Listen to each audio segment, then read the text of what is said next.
días. Siéntese, por favor. Muy buenos días. El día de hoy vamos a informar sobre el pulso de la salud, en especial, como lo hacemos los martes, todo lo relacionado con la pandemia, y al mismo tiempo se va a llevar a cabo la entrega de la condecoración Miguel Hidalgo. Son placas conmemorativas en honor a todo el personal de salud, que no vamos a dejar de agradecerle por su entrega, por su humanismo, porque ellos han sido fundamentales, mujeres, hombres del sector salud, para enfrentar esta terrible pandemia que tanto daño ha causado. Entonces, vamos a llevar a cabo esta ceremonia. De acuerdo al programa, va a tomar la palabra, como siempre, el doctor Jorge Alcocer, secretario de Salud, para introducir. Luego el doctor Hugo López-Gatell va a informar de la situación que guarda la pandemia, y posteriormente el maestro Zoé Robledo, director del Seguro Social, va a informar sobre este premio, este reconocimiento al personal de salud del país. Nos acompaña también el maestro Juan Ferrer, director del INSABI, y Luis Antonio Ramírez Pineda, que es el director del ISSSTE. Están aquí con nosotros. De modo que comenzamos con el doctor Alcocer.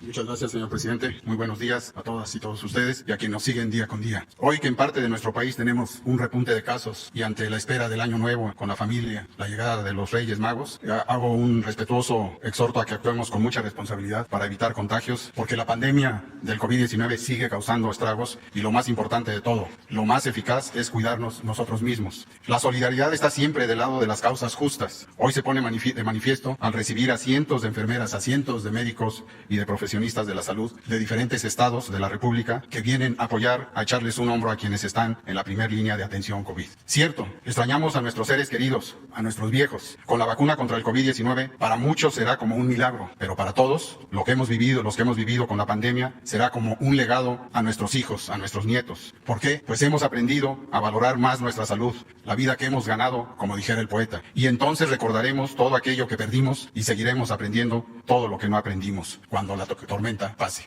Nuevamente, ustedes son actores muy importantes, y ahora los que van a recibir la condecoración Miguel Hidalgo, con mayor confianza, su apoyo, su disciplina, han sido y serán fundamentales. En el pulso de la salud, como ya anunció el señor presidente, el subsecretario Hugo López-Gatell presentará el seguimiento de la pandemia, basado desde luego, como siempre lo ha hecho desde hace casi un año, con las curvas epidemiológicas que sustentan diferentes velocidades de incremento y también de disminución, con mayor detalle en las entidades más cercanas al semáforo rojo. En general, les puedo decir que se mantiene la tendencia de reducción en el país. Y como se fue anunciado, el maestro Zoé, director del Instituto Mexicano del Seguro Social, en seguimiento y cierre de la entrega de las condecoraciones Miguel Hidalgo, hará la presentación sobre las placas conmemorativas en honor a todo el personal de salud del país, y en representación de la recepción de estas placas están aquí los profesionistas de la salud que tendremos el gusto de recibir, que van a recibir la placa. Muchas gracias. Hugo, por favor.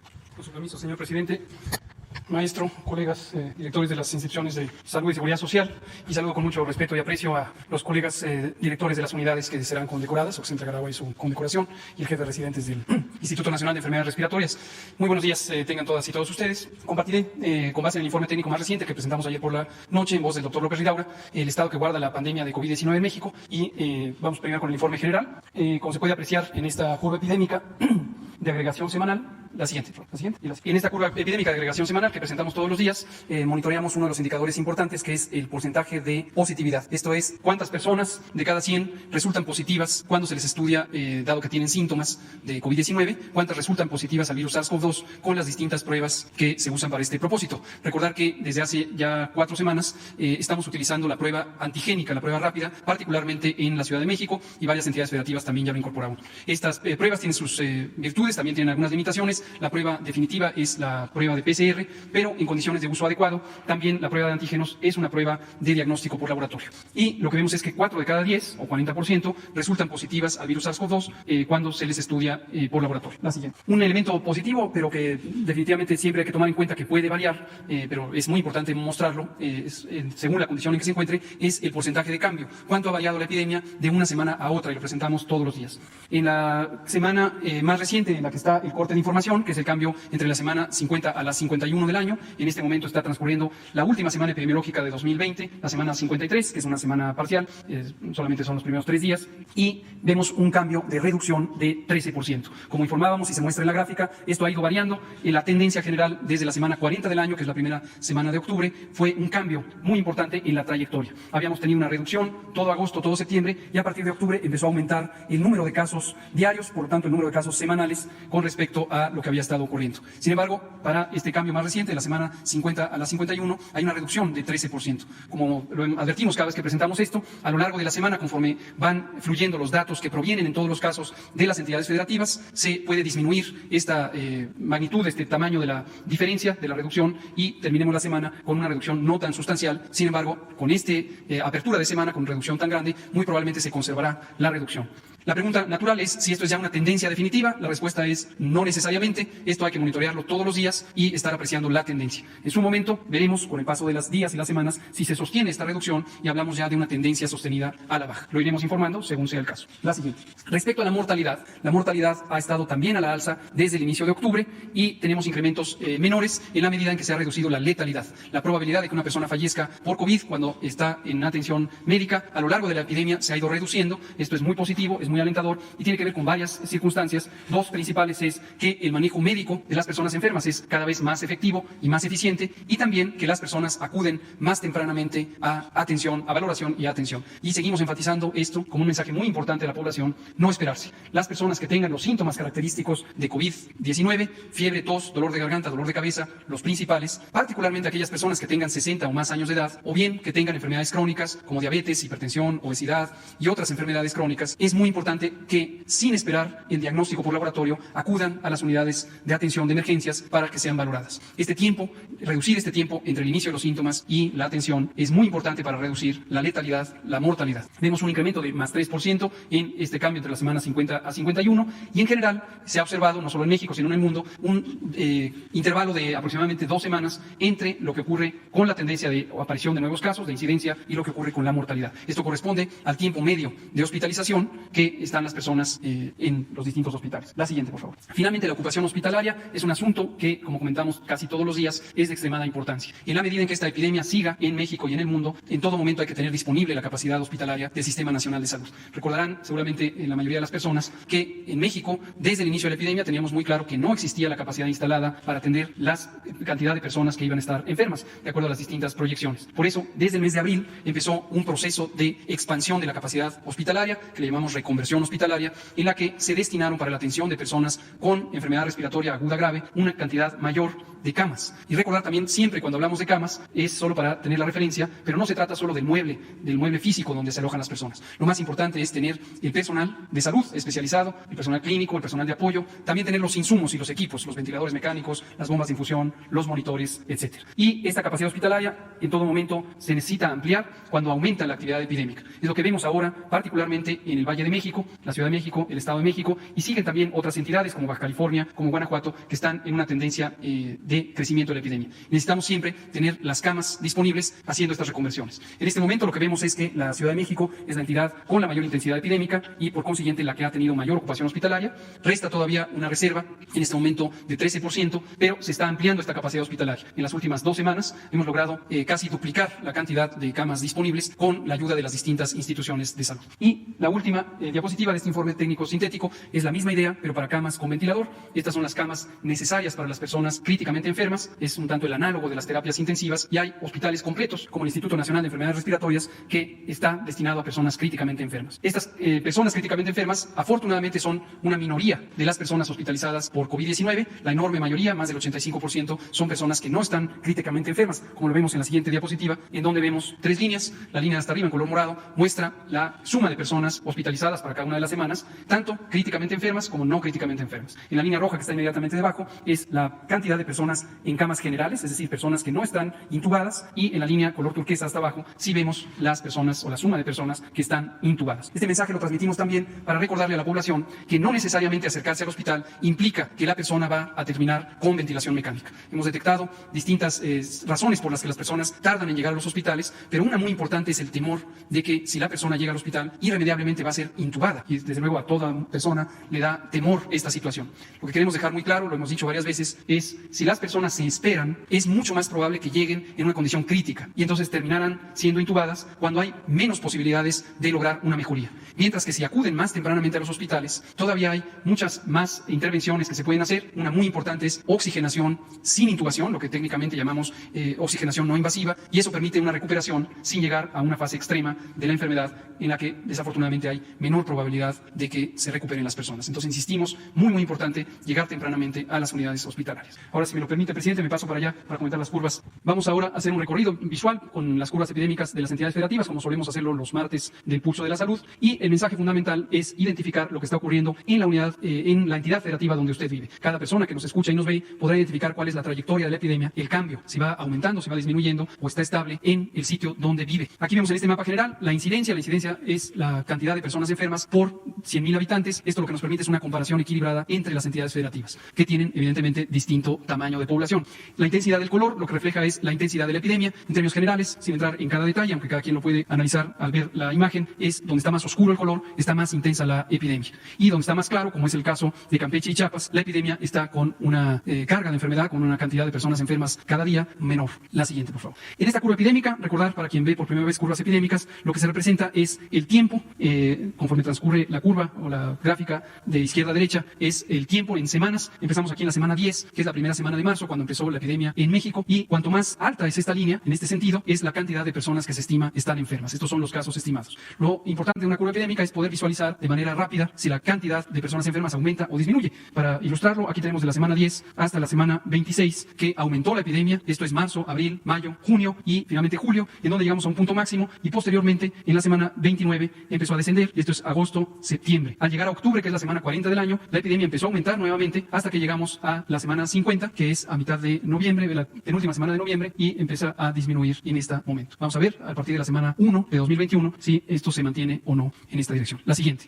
Misma idea para la mortalidad, que es esta curva en verde. Enseguida, cuando recorramos los 32 entidades federativas, veremos lo mismo, por eso lo explico en mayor detalle al inicio. Y lo que vemos también es el cambio por semanas. Llegamos a un punto máximo en la semana 28, que es la tercera semana de julio. Agosto, septiembre, disminuyó la epidemia, también en la mortalidad, y a partir de octubre ha seguido aumentando al momento de la semana 50 a la 51, con un cambio de más 3%. La siguiente. La tercera gráfica que veremos también en todos los 32 casos es la hospitalización. Esta empieza el 1 de mayo, que es cuando tenemos este registro de la hospitalización ya en toda la infraestructura reconvertida, aunque esta después siguió aumentando, y vemos que estuvo aumentando, lo mismo hasta llegar al mes de julio, y después agosto, septiembre estuvo en descenso, y a partir de octubre la misma tendencia de ascenso a nivel nacional. Entonces, en resumen nacional, vemos por primera vez desde que empezó octubre que desciende la curva epidémica, desciende la cantidad de personas estimadas enfermas, todavía no desciende la cantidad de personas que lamentablemente fallecen por COVID-19, y todavía no desciende tampoco la cantidad de personas hospitalizadas en este momento. La siguiente. Para cada entidad federativa haremos este recorrido ya de manera más rápida, y vamos mostrando la tendencia. Me concentraré en mi descripción en lo que ocurre en las semanas más recientes. Usaré solo el ejemplo de Aguascalientes para ilustrar la manera de describirlo.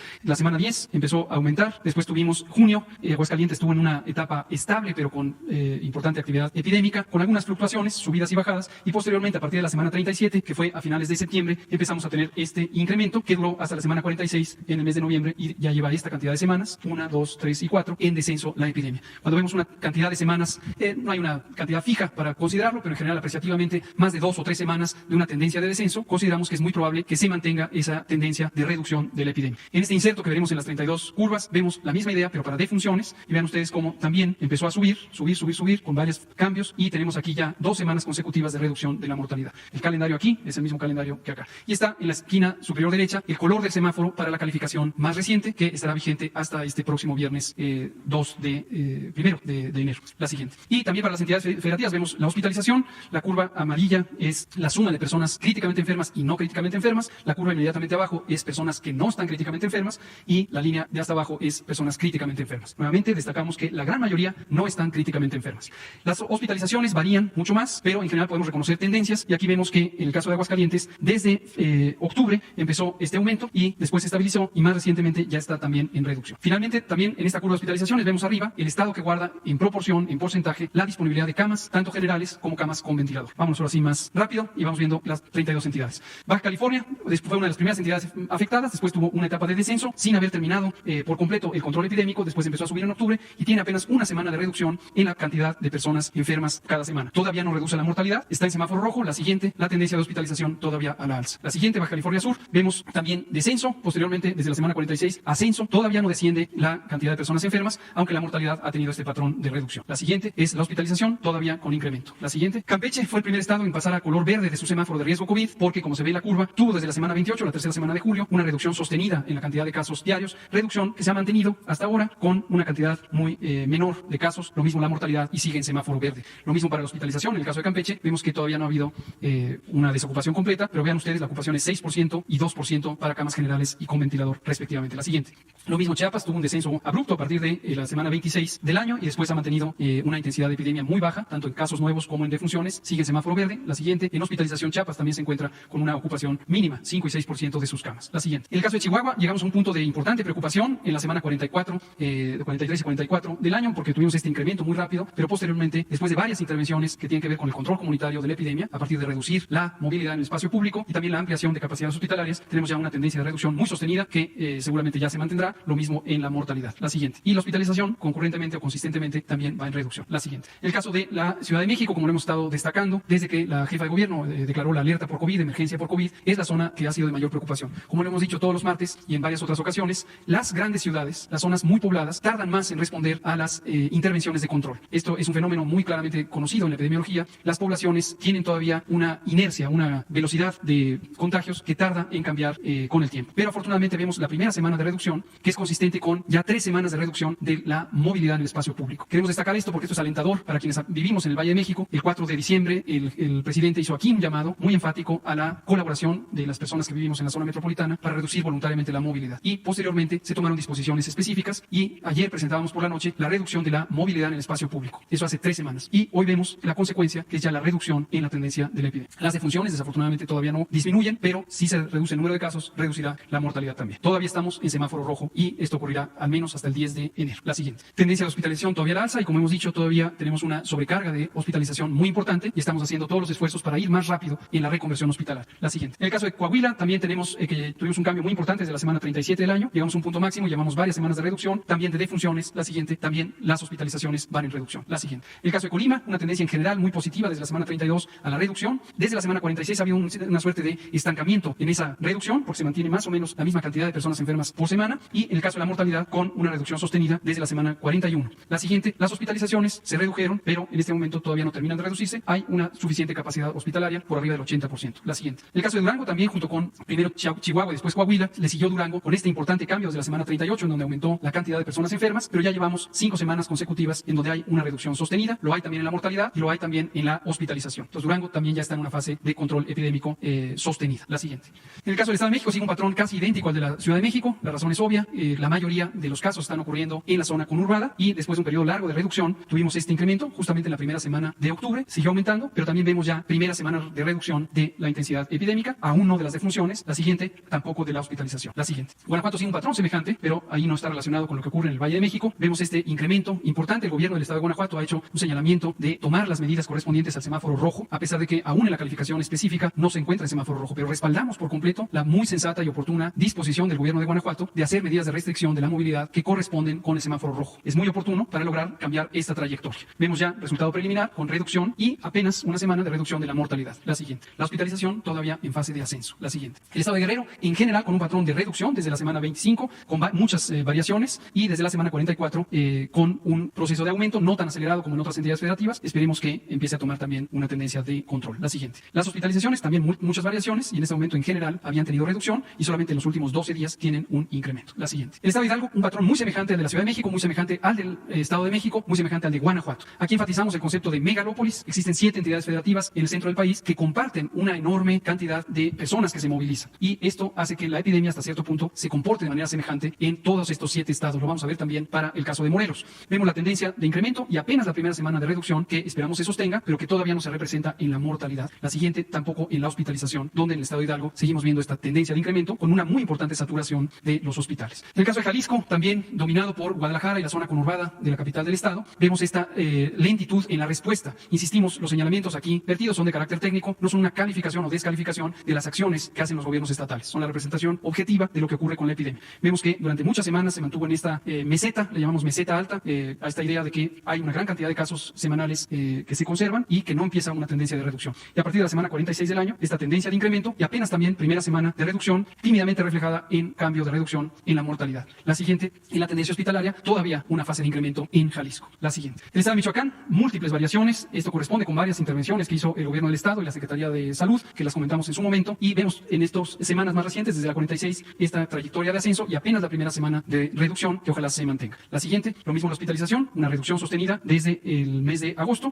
pero posteriormente estas 15 días de incremento en la hospitalización. La siguiente. El estado de Morelos, ya lo decíamos, esta dependencia de la zona megalopolitana, y lo que vemos es que tiene este incremento importante que ahora va en ascenso. Semejante al comentario que acabo de hacer para el estado de Guanajuato, el estado de Morelos ha tomado decisiones propias y que le corresponde tomar para tomar las disposiciones del semáforo rojo, a pesar de que todavía no hay una calificación, se está elaborando en estos días, de la tendencia de la intensidad epidémica en Morelos. Pero respaldamos ya desde ahorita las decisiones muy oportunas del gobierno del estado de Morelos de considerar que Morelos está en semáforo rojo y que necesita intervenciones de control. Lo que es muy obvio en la gráfica, por esta tendencia acelerada de incremento de casos, urge que en Morelos se reduzca la movilidad en el espacio público para que no haya más casos. La siguiente. La tendencia de hospitalización es hacia arriba y se están acercando a la mitad de la ocupación hospitalaria en camas generales. La siguiente. El caso de Nayarit es alentador. Hay una tendencia sostenida de descenso desde la semana 30 del año, que es la última semana de julio, y finalmente apenas tuvo este incremento, pero volvió a tener descenso. La mortalidad con importantes variaciones, pero en general con una tendencia de descenso. Y en la hospitalización lo que vemos es también reducción de la ocupación hospitalaria. En buen curso el control epidémico en Nayarit. La siguiente. El caso de Nuevo León, misma situación que para la Ciudad de México, para Jalisco,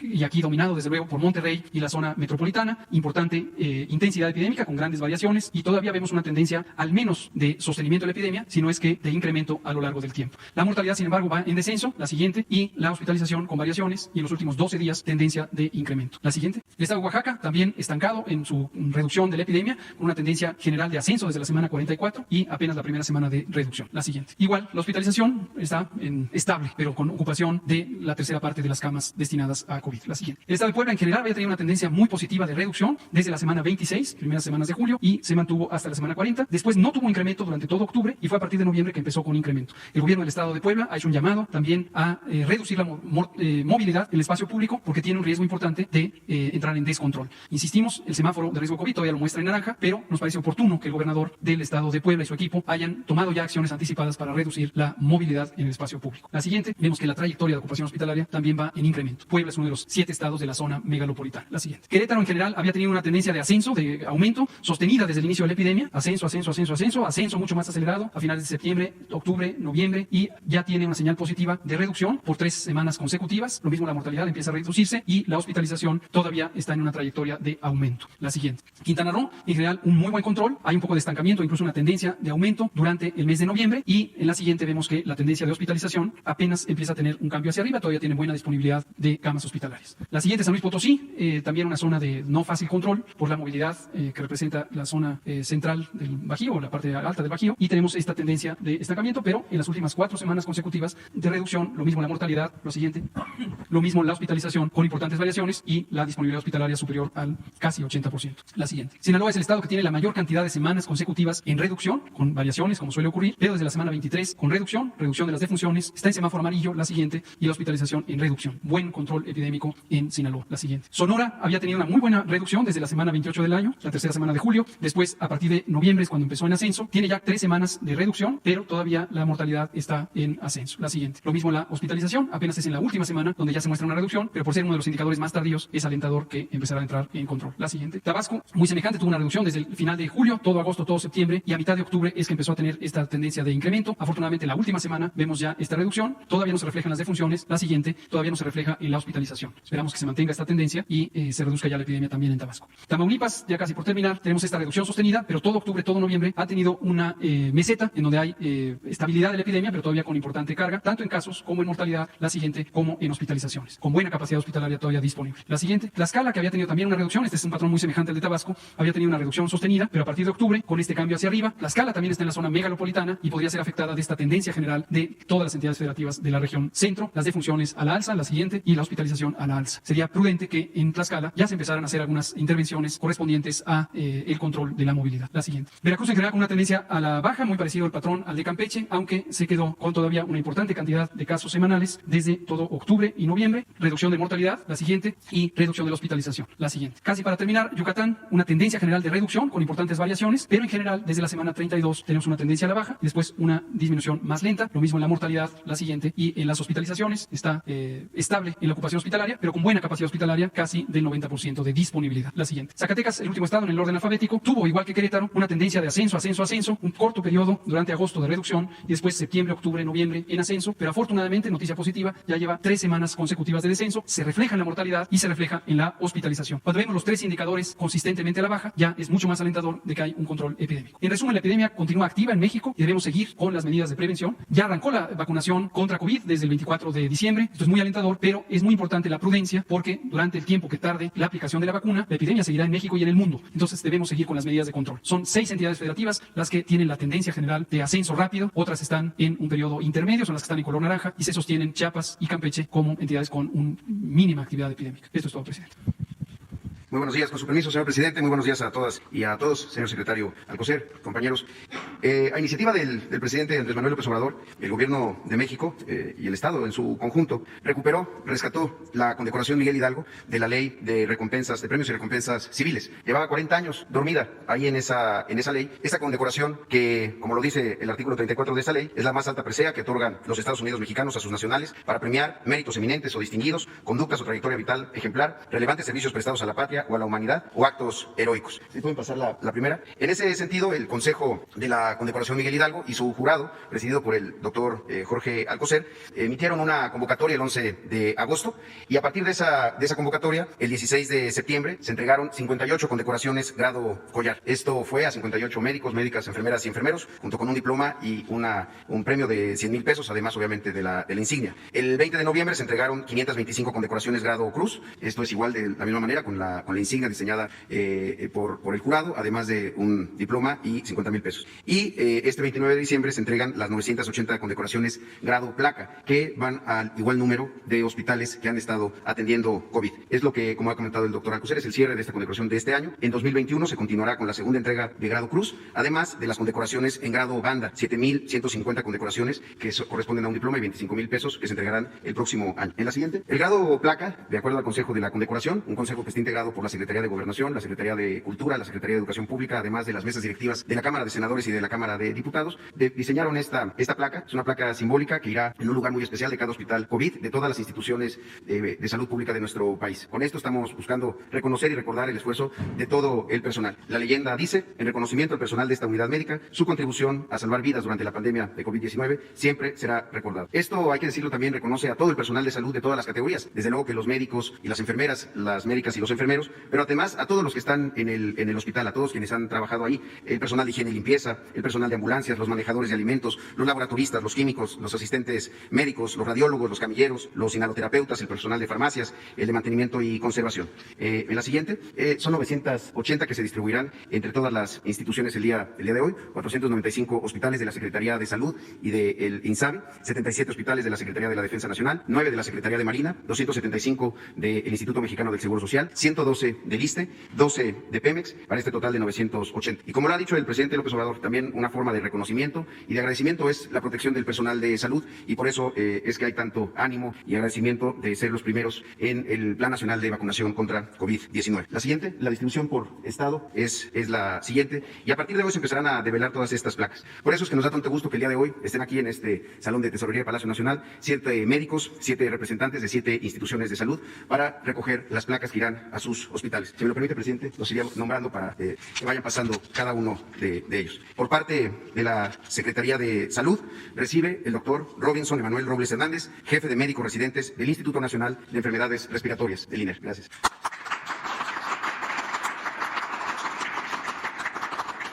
Por parte de la Secretaría de la Defensa Nacional, recibe el general de brigada médico cirujano Guadalupe Maza de la Torre, director general del Hospital Central Militar.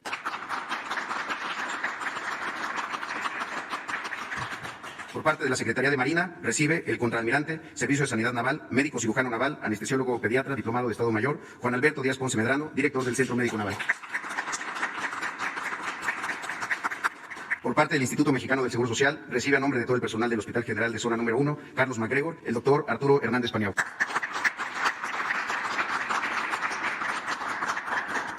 Por parte del Instituto de Seguridad y Servicios Sociales de los Trabajadores del Estado, recibe la doctora María Vandala Azamendi, directora del Hospital Regional de Veracruz. Como representante del Instituto de Salud para el Bienestar y de CEDESA, el doctor José Alejandro Ábalos Bracho, director del Hospital General Ajusco Medio de la Ciudad de México. Y finalmente, por parte de Pemex, recibe el doctor Abraham Emilio Reyes, director general del Hospital Central Norte de Alta Especialidad. Señor presidente, pues este 29 de diciembre, un 29 de diciembre de 1925, hace 95 años, nació en Iguala Guerrero el doctor Guillermo Soberón, que falleciera este 12 de octubre. Y en alguna ocasión dijo una frase: no es lo que se hace, sino cómo y por qué se hace lo que da sentido a la vida. Y la verdad que el personal de salud lo ha hecho con valor, entrega y sacrificio, y además lo ha hecho por razones profundas. Un alto sentido de responsabilidad, humanismo y mucho patriotismo. Enhorabuena a todas y a todos, muchas felicidades.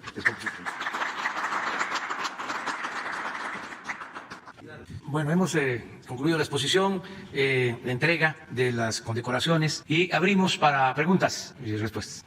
Buenos días, presidente. Gracias, Alias Cobarde, Tiempo TV. Preguntarle sobre el tema de la vacuna. Han dicho que durante todo enero se va a vacunar al personal de salud y tienen sedes base en Ciudad de México y Coahuila por cuestión de región. Preguntarle si después de enero o a partir de cuándo podrían o está planeado a lo mejor cambiar las sedes o si va a continuar siendo en Ciudad de México y Coahuila, y si tienen un estimado de cuándo podrían llegar encargamentos de otras vacunas, no solo de Pfizer. Eso primero, gracias. Sí, mire, es importante que se conozca bien, aunque ya lo hemos dicho, que lo primero es vacunar a todo el personal de salud encargado de los hospitales COVID. Eso es lo primero, y la vacuna que está llegando y se está aplicando es para trabajadores del sector salud. Consideramos que nos va a alcanzar atender a todo el personal de salud que está en hospitales COVID, porque se considera que existen hospitales para COVID que fueron reconvertidos con ese propósito en una cantidad cercana a 1,000 hospitales. Acaban de decir 980 hospitales. Entonces, todos los trabajadores de estos 980 hospitales van a ser vacunados. Son los primeros, ya se inició este plan. Si les parece, ponemos lo de las entregas, para explicar. Como el aeropuerto de Monterrey, alrededor de 50,000 dosis que ya se están aplicando. Y van a llegar 53,000 más, se estima para el día 4, ustedes me corrigen, 4 de enero. Entonces, las que llegaron y las que están por llegar el día 4, se piensa que se utilicen, porque estamos en la etapa de preparación, de ensayo, de calibrar todo el plan de vacunación. Entonces, van a llegar 8,775 más dedicadas a Saltillo, a Coahuila, y el resto a la Ciudad de México pensamos terminar de vacunar a todo el personal de salud de la Ciudad de México, el Estado de México, Morelos e Hidalgo. Entonces estaremos hablando de 5 estados con estas dosis. Luego vamos a recibir ya una cantidad mayor. El día 11 de enero, 436,800 dosis. El 11 de enero estas dosis van a todo el país. Sería a 27 estados del país. Ya van directo a los aeropuertos. En el caso de Quintana Roo, a Cancún, a Chetumal, Yucatán a Mérida, a Campeche, a Ciudad del Carmen. O sea, ya es una distribución a 27. Todo para el personal médico. Entonces, aquí ya estamos hablando de la primera dosis. Como la vacuna requiere de 2 dosis, vamos a tener el 18 de enero otra entrega. Se estima, en términos así muy generales, de que estas 436,000 dosis se van a utilizar para los primeros que fueron vacunados, porque se requiere un plazo de 21 días de la aplicación de la primera dosis a la segunda. Y el 25 de enero llega otro envío de 436,000 que pensamos aplicar en los estados, en los 27 estados que van a recibir el 11 de enero la primera dosis. De esta forma, con Pfizer, cubrimos, ese es el estimado, todo el grupo de médicos, de enfermeras, de trabajadores de la salud, que se calcula en alrededor de 750,000 personas, de modo que nos va a alcanzar. La vacuna CanSino, de una farmacéutica china y del gobierno de China,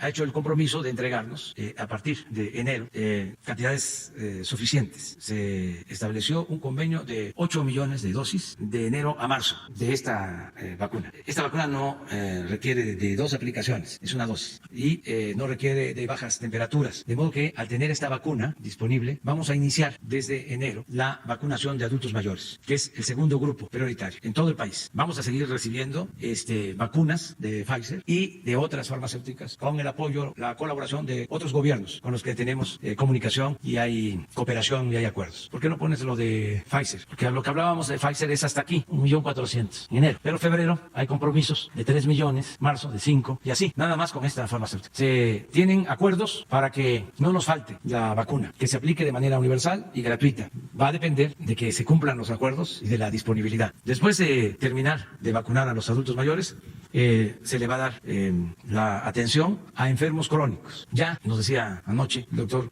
Hugo López-Gatell que en el grupo de población de adultos mayores están un porcentaje considerable de enfermos crónicos, casi la mitad, con hipertensión, diabetes, obesidad. De modo que nos quedaría la mitad de menos de 60 años para que sea el tercer grupo atendido. También de acuerdo a las características que vaya presentando o cómo se vaya comportando la pandemia, en los estados con semáforo verde se van a reiniciar las clases presenciales y ahí vamos a necesitar vacunar a maestras y a maestros. Ese es el cuarto grupo preferente. Estamos insistiendo mucho que no haya influyentismo, que a los trabajadores de salud que se vacunen sean los que están en los hospitales COVID y que el segundo grupo sea para adultos mayores, empezando por los de más edad, los ancianos respetables. Estén donde estén, lo he dicho, pueden estar viviendo en Las Lomas, pueden estar en una comunidad de la Candona, en Chiapas, o en la Tarahumara, en Chihuahua, donde estén, pero vamos a estar muy pendientes y yo le pido a todos los mexicanos que nos ayuden para que nadie se brinque la fila, que se actúe con rectitud y con equidad. Y así vamos a avanzar. Nada de que porque yo tengo dinero y voy a tener yo primero la vacuna, o yo soy político, yo soy influyente, voy a tener primero la vacuna. Eso no, eso es inmoral. Entonces ya estamos trabajando en este plan, interviene todo el gobierno. En el caso del sector salud, además de las dependencias aquí representadas, se cuenta con el apoyo desde el inicio de la Secretaría de Marina y de la Secretaría de la Defensa Nacional, porque cuando empiece el despliegue del plan de vacunación ya adultos mayores, pues vamos a tener, calculamos, 10,000 centros de vacunación en el país, en el territorio. Son los 10,000 centros integradores que se tienen, en donde se está atendiendo a la gente que recibe los apoyos de los programas de bienestar. Constantemente en estos centros integradores se entregan los apoyos a los adultos mayores. Ya hay pues una experiencia y con los siervos de la nación, los que trabajan en campo, técnicos del programa Sembrando Vida y enfermeras y enfermeros y quienes se han dedicado a la vacunación durante muchos años, todos juntos, todos, marinos, soldados, vamos a integrar las brigadas para llevar a cabo la vacunación lo más pronto posible. Entonces vamos a seguir trabajando en eso. Anoche nos reunimos, mañana también. Yo ya tomé la decisión de que no voy a salir del fin de año, nos vamos a quedar aquí. Ya no vamos a salir porque estamos ampliando el número de camas y equipando hospitales en la Ciudad de México para atender enfermos. Tenemos disponibilidad, pero no queremos confiarnos. Queremos estar seguros y garantizar que nadie se quede sin camas, sin equipos, sin médicos, sin atención. Entonces vamos a quedarnos en eso. Aprovecho también para hacer un llamado a los médicos, a las enfermeras, héroes, heroínas nacionales, los que puedan venir a ayudar voluntariamente a la Ciudad de México, como ya lo están haciendo del Seguro Social y de otras instituciones de hospitales del INSABI, en estados donde ya hay más control de la pandemia, donde ya no tienen una situación de emergencia y que puedan venir a ayudarnos, ayudar a salvar vidas a la Ciudad de México, esto de manera voluntaria, para seguir expresando la solidaridad, el humanismo que caracteriza a todos los trabajadores del sector salud. Bienvenidos, porque se requieren de más médicos y también el relevo, porque hay mucho cansancio, ya hay mucha fatiga de los que desde hace muchos meses están trabajando en los hospitales. Gracias, presidente. Un segundo tema, el asunto de ayer, la afectación por el apagón que hubo en varias partes del país, se hablaba de una afectación un poco más de 10 una afectación importante a nivel nacional, ayer ya lo decía Manuel Bartlett, pero preguntarle, más de 10 millones de personas, preguntarle si tienen informe, hay temor de la población de que esto pueda volver a suceder, sobre todo en las condiciones que se está trabajando ahora el home office y las condiciones que se tiene por la pandemia. ¿Qué informe le da Manuel Bartlett en torno al temor que se tiene de que esto no se vuelva a dar, o al menos no frecuentemente? No se va a repetir. Fue un desbalance, de acuerdo a lo que expresaron los técnicos, salieron de operación unas plantas y esto generó un descontrol en todo el sistema eléctrico, porque está totalmente intercomunicado el sistema eléctrico, es una red nacional. Entonces, cuando hay una falla, afecta no solo a un estado, sino a estados vecinos, como sucedió, y hay también sistemas de seguridad para no causar daños al sistema eléctrico. En automático entran estos sistemas de seguridad, fue lo que sucedió. Por eso, pues fue amplia la región, o mejor dicho, los estados, fueron varios estados, 2 estados que se quedaron sin energía eléctrica. Afortunadamente, en muy poco tiempo, en 2 horas, se restableció el servicio. Yo quiero hacer un reconocimiento a los técnicos de la Comisión Federal de Electricidad, los trabajadores, son muy buenos, son de lo mejor. Entonces, van a presentar un informe el día de hoy sobre las causas que ocasionaron este apagón en 12 estados, a qué se debió, y contestar la pregunta si va a seguir sucediendo. Yo puedo adelantar que no. Tenemos un buen servicio de energía eléctrica. Se está rescatando a la Comisión Federal de Electricidad. Claro, cuando pasan estas cosas, los que están a favor de la privatización, los que querían desaparecer a la Comisión Federal de Electricidad para quedarse con el mercado de la industria eléctrica y hacer jugosos negocios cobrando muy cara la energía eléctrica, pues ellos van a decir que no funciona la Comisión Federal de Electricidad, lo que han hecho siempre. Cada vez que van o iban a privatizar, porque eso ya se terminó, decían que era muy malo el servicio. Así empezaron cuando iban a privatizar Teléfonos de México, diciendo que era malísimo el servicio de Teléfonos de México. Fueron preparando el terreno y luego entregaron Teléfonos de México. Entonces, hay siempre esa tentación, más ahora que nos hemos propuesto fortalecer a la Comisión Federal de Electricidad y a Pemex, que son dos empresas públicas esenciales. Si se privatiza la industria eléctrica por completo, si hubiesen continuado cerrando plantas de la Comisión Federal de Electricidad y comprando la energía eléctrica a empresas particulares, sobre todo extranjeras, hubiese continuado aumentando el precio de la energía eléctrica, porque eso fue lo que sucedió durante todo el periodo neoliberal. Por eso necesitamos fortalecer a la Comisión Federal de Electricidad, que es una empresa pública, es una empresa de todos los mexicanos, para que así podamos garantizar que no aumente, como ha venido demostrándose, el precio de la energía eléctrica, ni el precio de las gasolinas, ni el precio del diésel, ni el precio del gas. Sí, ponemos orden y no hacen estos jugosos negocios al amparo del poder público, los que estaban acostumbrados a sacar provecho o medrar del presupuesto de la hacienda pública. Entonces, si hubo esta falla, no se va a repetir y hoy se va a explicar muy bien de qué se trató y que tenga bien la seguridad la gente que no va a volver a pasar y que la Comisión Federal de Electricidad es una empresa con trabajadores, con técnicos de primera, porque también cuando estaban iniciando el proceso de privatización de la industria eléctrica, empezaron con una campaña, yo no digo mentiras y no hay que olvidar, no hay que padecer de amnesia, empezaron con una campaña de que si no se privatizaba, si no se abría el mercado de la industria eléctrica, nos íbamos a quedar sin luz, nos íbamos a quedar sin energía eléctrica. Por lo mismo, era necesario abrir el mercado, que fue lo que hicieron, y el propósito pues era acabar, destruir la Comisión Federal de Electricidad y dejar solo a las empresas particulares, en especial a las extranjeras, que vendían la energía eléctrica a precios muy elevados. Eso es lo que puedo comentar. Gracias, presidente. Finalmente, usted hablaba hace unos días de la coalición de la oposición, y PAN-PRD mencionaba que, bueno, pues finalmente se descubría, o bueno, se quitaban las máscaras y se mostraban como son. Sin embargo, bueno, pues también se da esta coalición entre Morena, el Partido del Trabajo y el Partido Verde. Preguntarle si usted considera que sí comparten principios o ideales estos partidos con el partido que, bueno, pues usted encabezó durante todo el movimiento desde su nacimiento, y si estaría de acuerdo más bien si considera que sí comparten estos ideales y principios. Pues no me quiero meter en eso, no me corresponde. Yo lo que he dicho históricamente es de que se engañó mucho a la gente, haciendo creer de que eran distintos un partido y el otro. Y yo siempre dije que era lo mismo, que la única diferencia que puede haber, lo digo con todo respeto, no, mejor no lo digo, no me corresponde.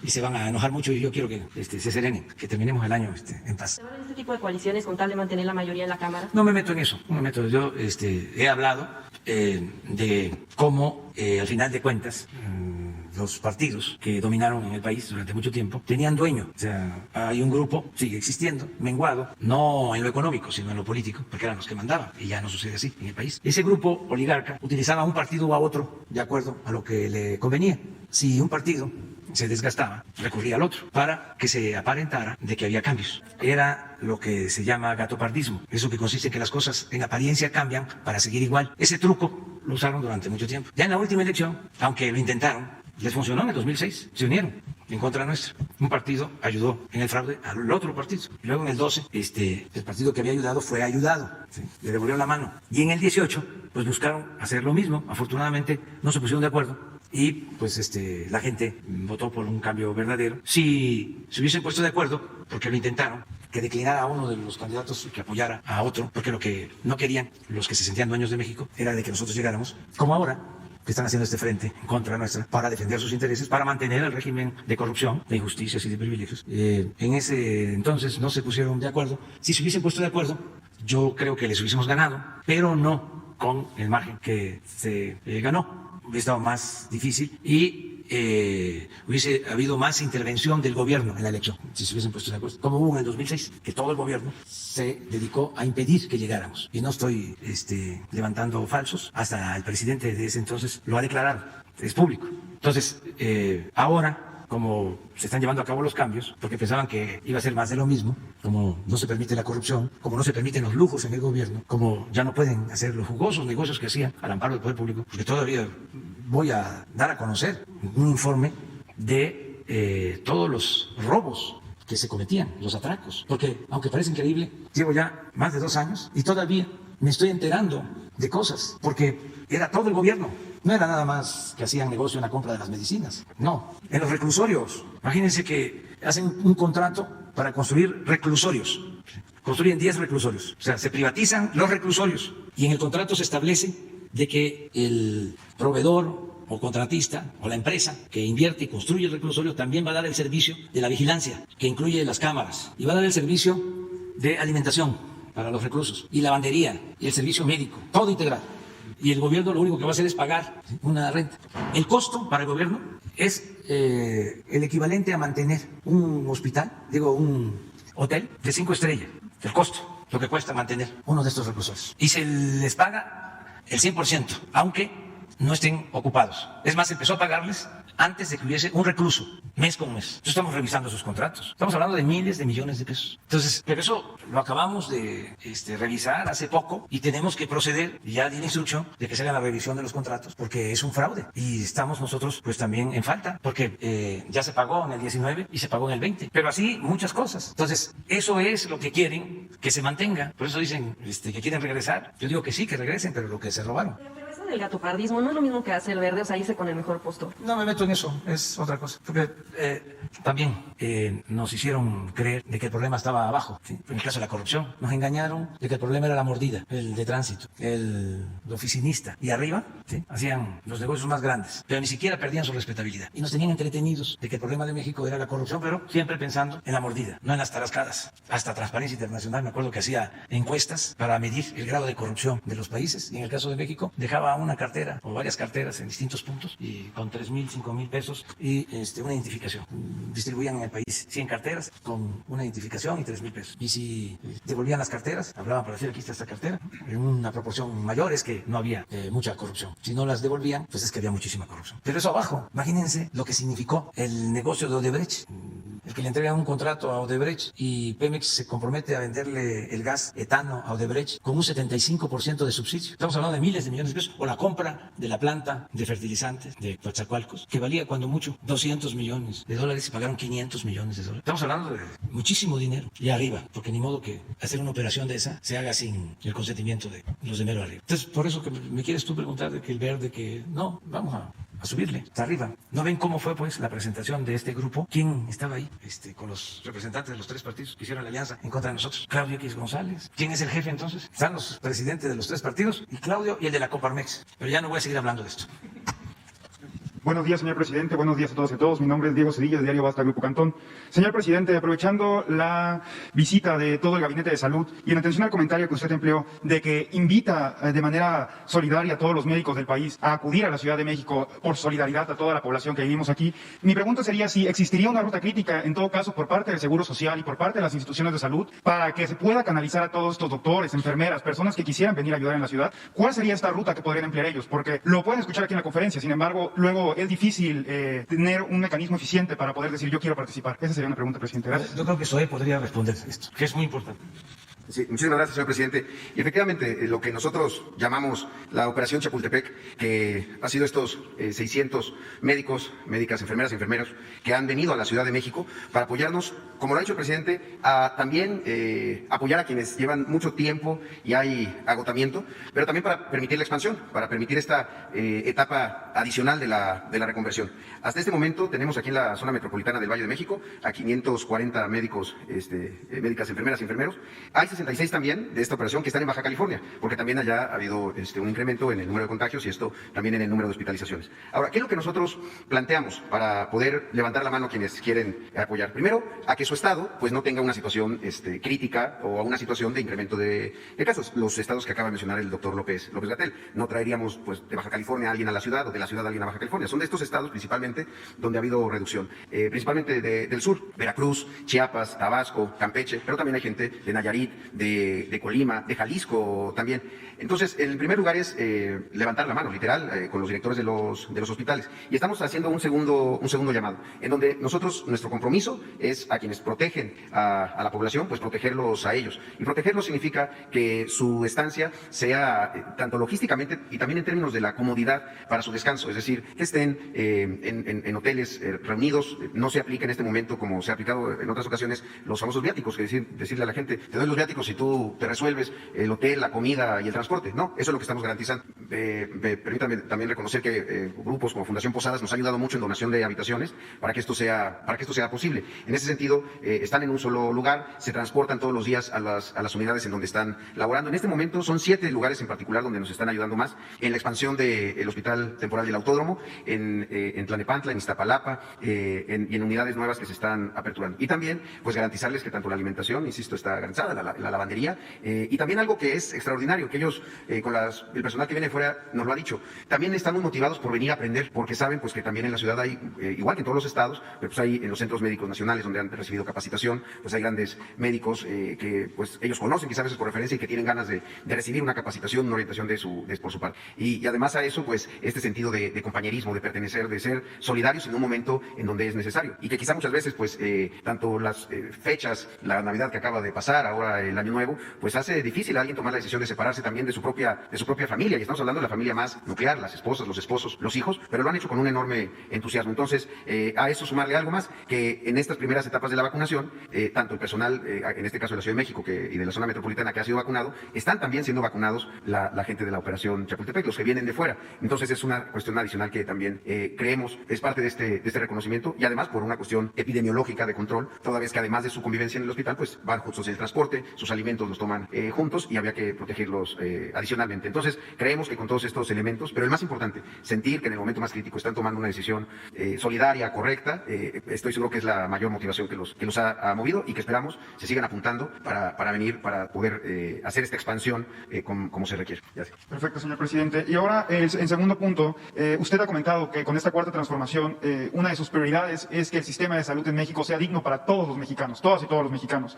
En consecuencia, una de las inquietudes que ha tenido la población con base en esta vacuna también, que viene a cambiar el aspecto de la pandemia, es, punto número 1, una doble vacunación. Habrá gente en algún momento dado que quisiera aplicarse la vacuna primero de Pfizer y después la vacuna, en todo caso, de CanSino. ¿Hay alguna estrategia para evitar esto? Por el temor que pueda existir de que tal vez con esta no soy inmune al 100% y me pongo la otra para ser más inmune. Digo, hablando en la generalidad.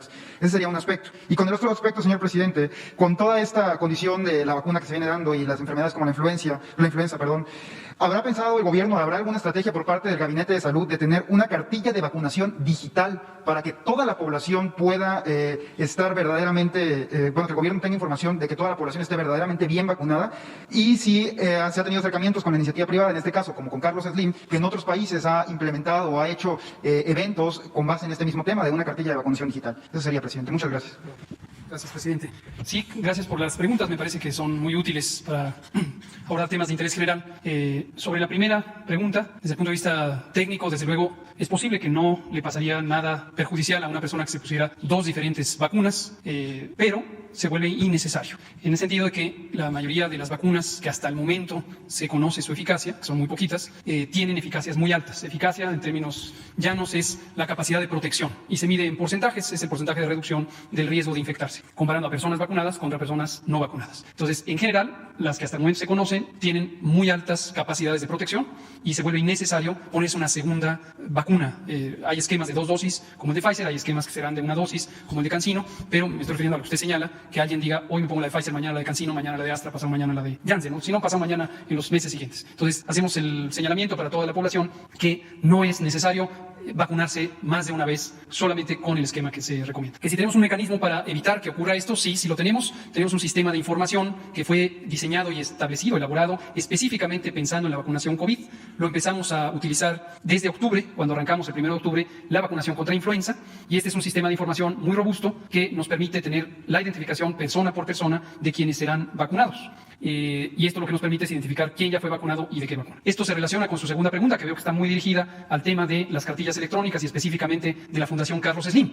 Le comento, durante el sexenio pasado, la Fundación Carlos Slim para la Salud le ofreció al Gobierno de México, a la Secretaría de Salud, una cartilla electrónica de vacunación. Esto fue establecido desde el 2015 y se empezó a ampliar 2016, 2017 y 2018. Se logró tener esta cartilla en 18 entidades federativas, empezaron en Hidalgo, después se utilizó en otras 17 entidades federativas. Llegó un punto en donde los gobiernos de las entidades federativas empezaron a valorar la contribución que tenía esta cartilla electrónica de vacunación, y cuando empezamos en esta administración, justo el punto era revisar cuáles habían sido las bondades de esta cartilla y cuáles eran las limitaciones y cuáles eran las necesidades de un sistema de información para el Programa de Vacunación Universal de México. Durante 2019, en el Consejo Nacional de Salud, esta reflexión se estuvo manteniendo abierta, y lo que encontramos por consenso del Consejo Nacional de Salud, que está representado por los 32 entidades federativas y lo preside el secretario de Salud, y también participan las personas directoras de las instituciones nacionales de salud, tanto civiles como militares, fue que esta cartilla, si bien tuvo algunas ventajas para el nivel operativo, tenía un chip electrónico, se usaba con unas tabletas electrónicas, que las primeras las donó la Fundación Carlos Slim, las siguientes había que comprarlas. Entonces se evaluó que el costo de sostener este tipo de sistema era innecesariamente alto respecto a la utilidad que tenía. Pero aquí destaco que no es por falta de recursos, sino es porque la utilidad era muy limitada. Tenía varios elementos que son dignos de mención, insisto, que facilitaban el trabajo de la persona vacunadora, pero estaba muy lejos de ser un sistema nacional de información para el Programa Nacional de Vacunación. Regreso a mi primer comentario, a la primera pregunta. El sistema de información del que estoy hablando para la vacunación COVID no tuvo un costo adicional. Se desarrolló utilizando las capacidades de los funcionarios públicos. Destaco en particular la persona titular de la Política Digital Nacional, Emiliano Calderón,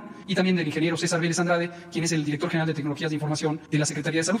Y en un tiempo sorprendentemente corto, comparado con lo habitual del desarrollo de sistemas de información, desarrollaron un sistema muy robusto, muy robusto, que nos permitirá tener un sistema de información nacional para el Programa Nacional de Vacunación de manera inmediata. Se estrenará precisamente con COVID-19, pero será para uso de todo el sistema de vacunación, todo el programa. Muchas gracias. Una más, la compañera, porque tenemos invitados especiales y no los queremos aburrir. Gracias, presidente. Buenos días. Justo de lo que hablaba hace un rato, de pedir a la población el apoyo para que no haya influyentismo en la distribución de las vacunas, me voy a quitar esto. Tenemos una denuncia que no hemos comprobado nosotros, lo advierto, pero que nos hicieron llegar sobre el Hospital Militar de Rayón en el Estado de México, donde nos decían que se aplicó la vacuna al director del Hospital López Mateos y a toda su familia. Entonces, lo que les quería preguntar es si hay algún sistema o cómo están haciendo un sistema de vigilancia para que no ocurran este tipo de cosas. Eso por un lado, y luego por el otro lado, ayer hubo un hashtag en Twitter en México y en otros países que decía yo no me vacuno. Entonces quería preguntarle, aprovechando que están aquí el doctor Alcocer o alguno de los directores del sector salud, ¿qué implicaciones puede tener pues que se haga masiva esta idea de no vacunarse y qué riesgos puede haber reales sobre la vacuna, que mucha gente piensa que pues es como una ruleta rusa o alguna cosa así, ¿no? Bueno, primero, estamos insistiendo mucho en que se actúe con honestidad, y lo que acabas de denunciar seguramente se va a investigar para ver si es cierto, ¿no? De ser así, pues se va a actuar, se van a tomar medidas, porque hemos estado hablando del tema bastante. Es enfrentar siglos de influyentismo. Es una de las calamidades, ¿no?, que se han padecido en México. Entonces, lo más importante es recurrir a la gente, porque tenemos un pueblo responsable y consciente. Antes, como no se hablaba de estos temas, hasta se pensaba que era normal el influyentismo. Todavía sigue pasando, que de repente hablan para decir, es que mi hija no pasó el examen, ayude, está desesperada, y se ve normal, y da pena decir, pues fíjate que no puedo, porque todo funcionaba así. El que tenía agarraderas, el que tenía influencias, era el que salía adelante. Entonces, eso lo tenemos que evitar. ¿Pero hay algún lugar donde la gente pueda dirigirse, denunciar, que no sea precisamente a los medios? Como lo estamos tratando aquí, porque aquí se hacen esas denuncias, todo se investiga, y es muy bueno que la gente nos ayude. Son los mejores vigilantes, guardianes, los ciudadanos, para que esto cambie, quitar esos malos hábitos, esos vicios. Y tenemos que dar el ejemplo desde el gobierno. Pero sí hemos estado hablando de eso y vamos a estar muy pendientes. Incluso yo he dicho en las reuniones de que hay médicos que están por su especialidad en otros hospitales, o los servidores públicos del sector salud. No les corresponde, no le corresponde al presidente hasta que me toque por mi edad, y es para todos. Acerca de lo otro, aunque te pueden contestar técnicamente, yo lo que pienso es que en el caso de nuestro país no tenemos ese problema. La gente sí va a vacunarse porque hay una tradición en la aplicación de las vacunas. ¿Quién no tiene de mi generación una cicatriz? Llegaba a Tepetitán porque no había carretera, llegaba a un barco que se llamaba El Mensajero de la Salud, y los que estábamos en primaria nos preocupábamos mucho porque ahí llegaban a vacunarnos y era una lloradera tremenda, ¿no?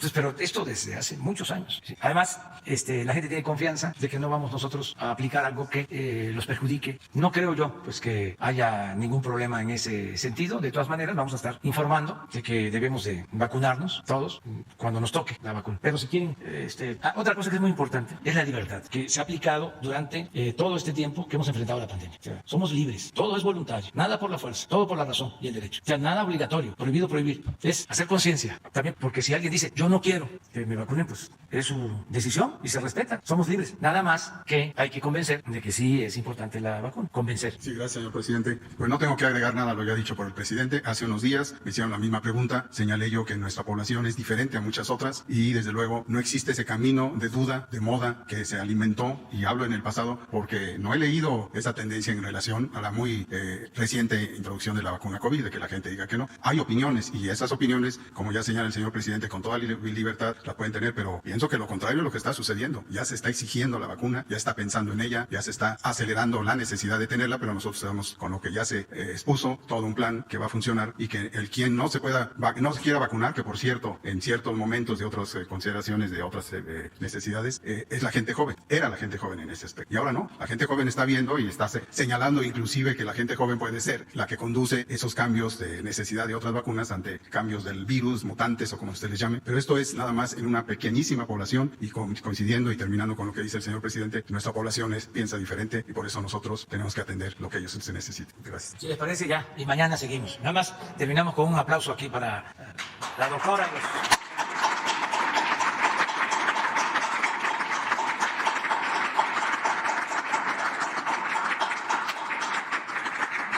Felicidades.